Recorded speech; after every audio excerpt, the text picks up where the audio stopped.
the master, the master of the property there, he jumped off his horse and he got her out.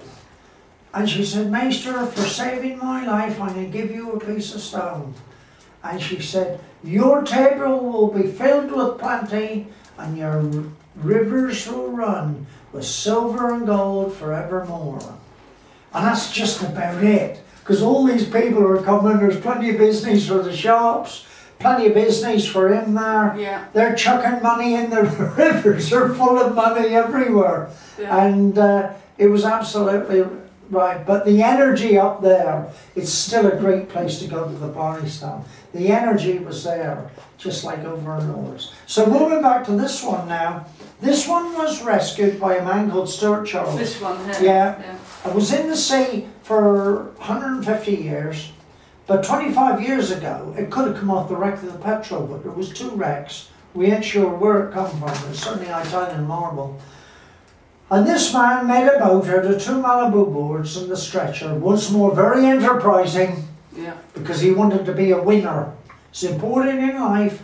You've got to want to become a winner. And anyhow, he made a boat out of 2 Malibu boards and and a stretcher, and he roped it all together.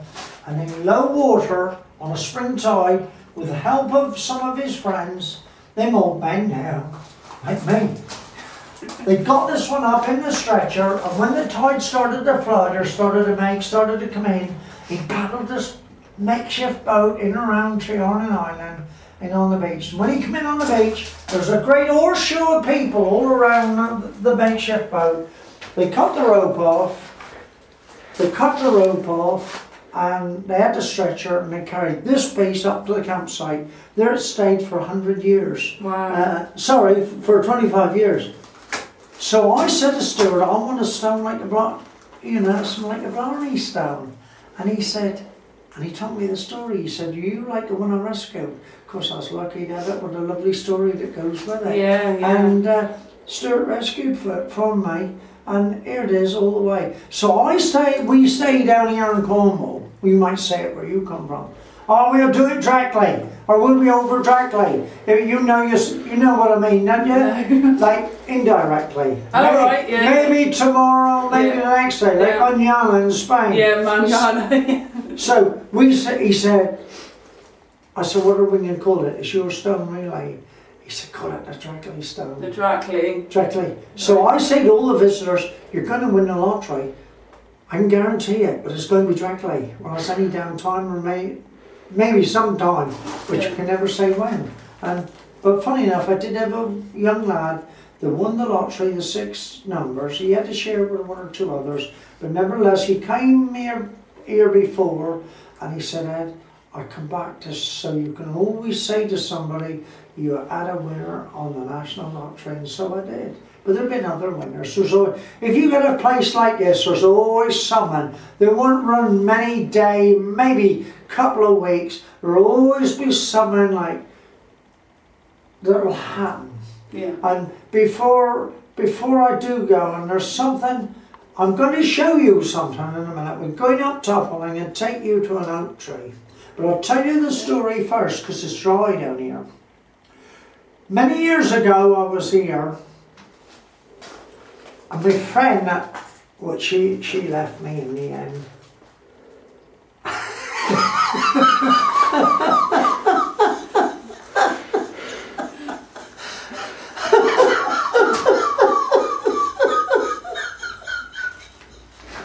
My friend left me, and that's Emma up there, that's our mother.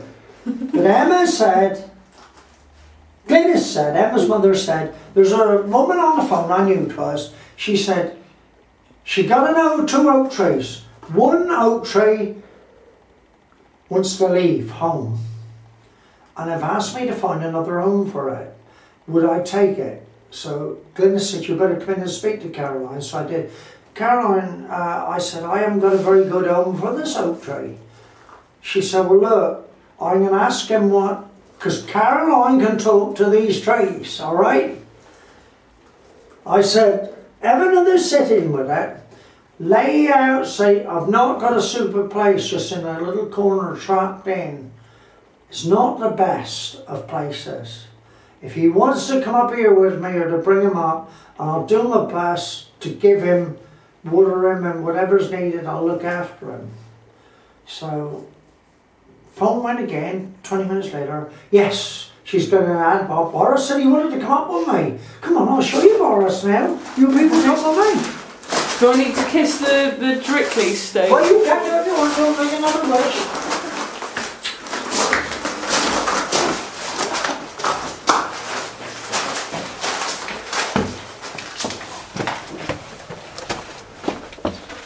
Marble, isn't it? I can switch out the lights now. Are you alright there, Taz? All good. Lights going out because then I know them all out there. Yeah. They fiddle with this lot, see? Yeah. And that's how we get Don't caught fiddle out. with that. That's how we get caught out with the pumping gear. Oh, Rolly, you daft boy. Why did you do it? What's he done? He's gone out alone. Hey, it's drying. He's got a good coat. It's drying, the pressure's altered. See that, lad? Yeah.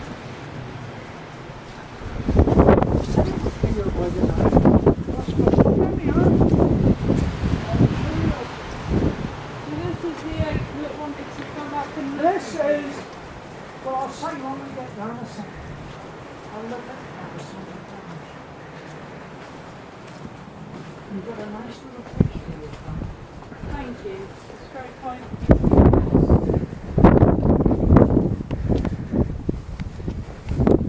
Right. Oh, look, This is- some acorns. Yes, I'm going to get some now. And I'll give them the little presents for people. Because he grew, this woman was camping and brought him home.